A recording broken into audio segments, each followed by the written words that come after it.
निष्काम कर्म है कर्मयोग। यह संसार कितनी विषमताओं, कितनी विडंबनाओं से भरा हुआ है और यह संसार ना जाने कितनी विविधताओं व विविध घटनाओं से भरा हुआ है। इस संसार में सुखी लोग भी हैं और दुखी लोग भी। कोई कम दुखी है तो कोई अधिक दुखी है, कोई कम सुखी है तो कोई अधिक सुखी है। किसी के जीवन में सुख ही सुख है तो किसी के जीवन में दुख ही दुख है। किसी का जीवन उत्सव से भरा हुआ है तो किसी का जीवन मातम से भरा हुआ है। अच्छे कर्म करते हुए भी कुछ लोग दुखी हैं तो कुछ बुरे कर्म करते हुए भी सुखी हैं। कुछ लोग दूसरों को सताकर रुलाकर भी सुखी हैं, बिना परिश्रम किए ही मालामाल हैं, तो कुछ लोग परिश्रम व ईमानदारी से कार्य करते हुए भी दुखी हैं। कुछ लोग ऐसे भी हैं जो सुख और दुख, हर्ष और विषाद से परे परम आनंद की अवस्था में हैं। संसार में ऐसी विषमताएं क्यों हैं? भला क्या यह सब अकारण ही है अथवा इसके पीछे कोई ठोस कारण है? बुरे कर्म करने वाले दुखी हो, यह बात तो समझ में आती है, पर अच्छे कर्म करने वाले लोग भी दुखी हो, भला यह कैसे हो सकता है? क्या पुण्य कर्म, शुभ कर्म, अच्छे कर्म करने वाले व्यक्तियों को उनके अच्छे कर्मों का कभी सुफल नहीं मिलेगा? क्या अनीति बेईमानी के रास्ते पर चलने वाले लोगों को उनके बुरे कर्मों का दंड मिल सकेगा? ऐसे अनेक प्रश्न हमारे मन में उठते हैं। कुछ बच्चे सोने के पालने में किलकारियां मार रहे होते हैं तो कुछ जन्म से ही दुखी, अपंग व रोगी बनकर सिसकियां भर रहे होते हैं। भला ऐसी विषमताएं ही क्यों? ऐसे अनेकों प्रश्न हमारे समक्ष उठ खड़े होते हैं।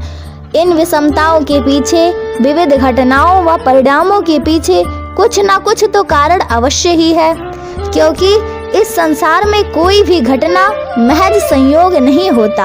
हर क्रिया, हर घटना, हर परिणाम के पीछे कोई ना कोई ठोस कारण तो अवश्य ही होते हैं। ऊपरी तौर पर इन विषमताओं, घटनाओं व परिणामों के पीछे जन सामान्य को कोई तर्क, कोई औचित्य दिखाई तो नहीं पड़ता, पर सच तो यह है कि उन घटनाओं के पीछे अवश्य ही कोई ठोस कारण है, जिसे सूक्ष्म दृष्टि से ही देखा व समझा जा सकता।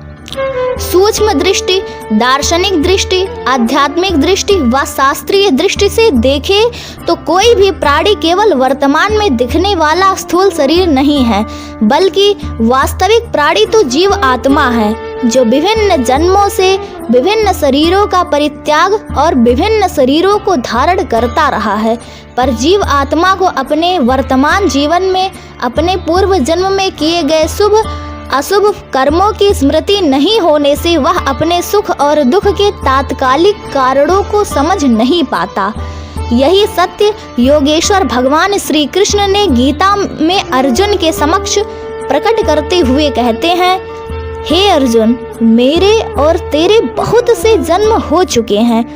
उन सभी जन्मों को तू नहीं जानता, पर मैं जानता हूँ। दरअसल शरीर त्याग करने के बाद भी उस शरीर में रहते हुए किए गए कर्मों के संस्कार को जीव आत्मा विभिन्न जन्मों में ढोते फिरता है और उसके अच्छे बुरे परिणामों को भोगते रहता है।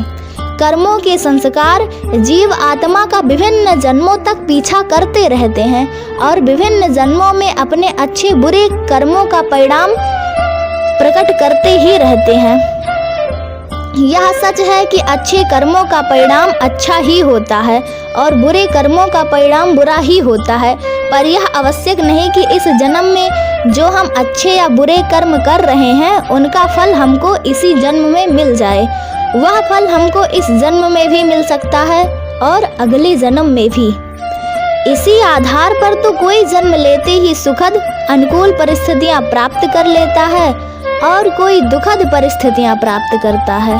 अनीति के मार्ग पर चलकर भी सुखी दिखने वाले लोग वस्तुतः अपने वर्तमान अनीतिपूर्ण बुरे कर्मों के कारण सुखी नहीं हैं, बल्कि पूर्व जन्म में किए गए अच्छे कर्मों के परिणाम स्वरूप ही सुखी हैं। हाँ, वे वर्तमान में जो बुरे कर्म कर रहे हैं वे कर्म संचित हो रहे हैं जो प्रारब्ध बनकर भविष्य में या अगले जन्म में दुखद परिणाम के रूप में अवश्य प्रकट होंगे। इसमें संशय व संदेह की कोई गुंजाइश नहीं है। अस्तु हमारे लिए आदर्श व अनुकरणीय तो यही है कि हम हर हाल में सच्चाई व ईमानदारी के मार्ग पर चलते रहें, क्योंकि सत्य परेशान तो हो सकता है पर परास्त कदापि नहीं। हमारे अच्छे कर्म एक न एक दिन हमें अच्छे परिणाम अवश्य देंगे।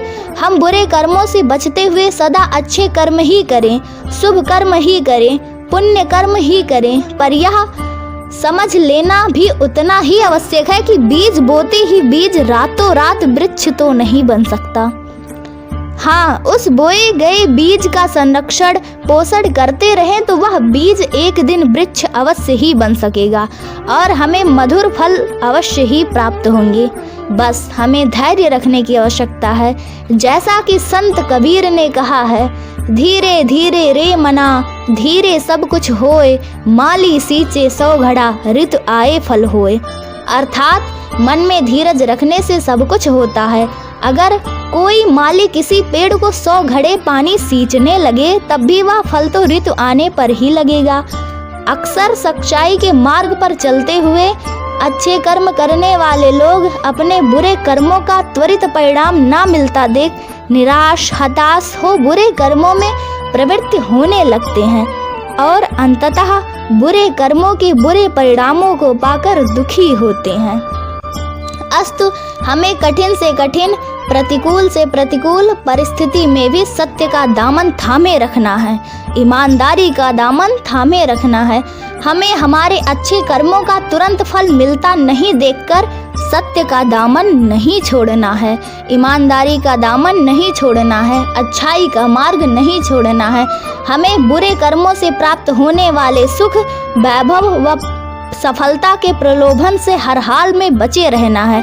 इसीलिए तो युग ऋषि परम पूज्य गुरुदेव जी ने कहा है कि अनीति के मार्ग पर चलकर सफलता पाने की अपेक्षा नीति पर चलते हुए असफलता को श्रेयोधार्य करना ही श्रेष्ठ कार्य है, क्योंकि जो असफलता को श्रेयोधार्य क्योंकि जो नीति पर सच्चाई पर चलते हुए तात्कालिक रूप से संघर्ष करता हुआ दिख रहा है, कष्ट कठिनाइयों में दिख रहा है, वह अपने सत्य के बल पर ही एक न एक दिन सफलता अवश्य ही प्राप्त कर सकेगा। सच्चाई से प्राप्त सफलता अनीति से प्राप्त सफलता की अपेक्षा अनंत गुना अधिक सुखद व स्थायी होगी। अनीति से सफलता प्राप्त कर लेने के बाद भी व्यक्ति को अंततः आत्मग्लानि तो होती है और उसे बुरे कर्म अनीतिपूर्ण कर्म करने का दुखद परिणाम भी भुगतना ही पड़ता है। इसके लिए यह याद रखने योग्य है कि हम अच्छे कर्म अवश्य करें, पर अच्छे कर्मों, शुभ कर्मों, पुण्य कर्मों के परिणाम मिलने पर हमें इसके साथ स्मरणीय यह भी है कि हम अच्छे कर्म अवश्य करें, पर अच्छे कर्मों, शुभ कर्मों, पुण्य कर्मों से मिलने वाले अच्छे फलों, सुखद परिणामों के प्रति आसक्ति न रखें, क्योंकि अच्छे कर्मों से मिलने वाले अच्छे फलों के प्रति आसक्ति भी जीव आत्मा के लिए कर्म संस्कार रूपी बंधन है और जीव आत्मा की मुक्ति व मोक्ष में बाधक है। अस्तु हम निष्काम कर्म करें, कर्तापन के भाव से रहित होकर कर्म करें, अपने हर कर्म को ईश्वर को अर्पित करते चलें और उसके परिणाम की चिंता ना करें।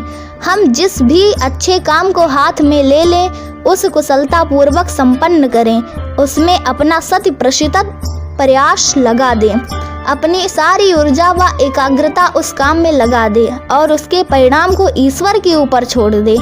इससे यदि कर्म का परिणाम हमारे अनुकूल ना भी आए तब भी हमारा आत्मबल मनोबल बढ़ा चढ़ा ही रहना चाहिए, जिससे हम पुनः पुरुषार्थ कर उस काम में सफलता प्राप्त कर सकेंगे।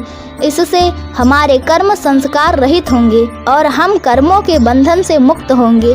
यही निष्काम कर्म है, यही कर्म योग है, यही कर्म बंधन से मुक्ति का मार्ग है। भगवान महावीर ने भी यही कहा है कि जीव के साथ जब तक अच्छे व बुरे कर्मों के संस्कारों प्रभावों का बंधन लगा हुआ है तब तक यह जीव इस संसार में जन्म मरण करता हुआ सुख व दुख भोगता हुआ ही रहेगा। परंतु जब यह जीव अपने सत्य पुरुषार्थ अर्थात अहिंसा, संयम, तप, त्याग, ध्यान आदि के द्वारा इन कर्मों के बंधन को छिन्न भिन्न कर देगा, तभी यह जीव मुक्ति पाने का अधिकारी हो पाएगा। जीव अपने कर्मों को स्वयं ही नष्ट कर सकता है।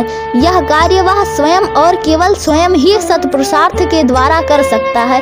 एक बार मुक्ति प्राप्त कर लेने पर यह आत्मा अनंत काल तक मुक्ति में ही रहती है, क्योंकि इस जीव को संसार में जन्म मरण कराने व सुख दुख देने के कारण जो कर्म संस्कार होते हैं उनका ही सर्वथा अभाव हो जाता है। भौतिक शरीर में रहते हुए भी वह जीवन मुक्त रहता है और हर पल आनंदित रहता है। भौतिक शरीर का परित्याग कर देने के बाद भी जीव आत्मा व सच्चे सुख, शाश्वत सुख की अनुभूति करता है। यह मुक्ति का मार्ग किन्हीं विशिष्ट व्यक्तियों के लिए ही नहीं अपितु संसार के प्रत्येक प्राणी के लिए खुला हुआ है। केवल उसे सम्यक पुरुषार्थ करने की आवश्यकता है। भगवान श्री कृष्ण ने गीता में कहा है, तेरा कर्म करने में ही अधिकार है, उसके फल में कभी नहीं। इसलिए तू कर्मों के फल का हेतु मत हो तथा अपने कर्म ना करने में भी आसक्ति ना रख। निष्काम कर्म अर्थात कर्म योग को स्पष्ट करते हुए भगवान श्री कृष्ण कहते हैं कि तू निरंतर आसक्ति से रहित होकर सदा कर्तव्य कर्म को भली भांति करता रहे, क्योंकि आसक्ति से रहित होकर कर्म करता हुआ मनुष्य परमात्मा को प्राप्त हो जाता है। जनक आदि ज्ञानी जन भी आसक्ति रहित कर्म के द्वारा ही परम सिद्धि को प्राप्त हुए थे। जो मनुष्य समस्त कर्मों में और उनके फलों में आसक्ति का सर्वथा त्याग करके संसार के आश्रय से रहित हो गया है और परमात्मा में नित्य तृप्त है, वह कर्मों में भली भांति बरतता हुआ भी वास्तव में कुछ नहीं करता। जिसकी आसक्ति सर्वथा नष्ट हो गई हो, जो देह अभिमान और ममता से रहित हो गया हो, जिसका चिंतन चित्त निरंतर परमात्मा के ज्ञान में स्थिर रहता है, ऐसा केवल यज्ञ संपादन के लिए कर्म करने वाले मनुष्य के संपूर्ण कर्म भली भांति विलीन हो जाते हैं। अस्तु भगवान श्री कृष्ण के उपयुक्त आह्वान व दिव्य संदेश का अनुसरण करते हुए हम भी क्यों ना आसक्ति रहित कर्म करें, निष्काम कर्म करें, क्योंकि निष्काम कर्म ही कर्म से बंधन से मुक्ति का मार्ग है। निष्काम कर्म ही कर्मयोग है, निष्काम कर्म ही बंधन रहित कर्म है, निष्काम कर्म ही मुक्ति का मार्ग है। ओम शांति।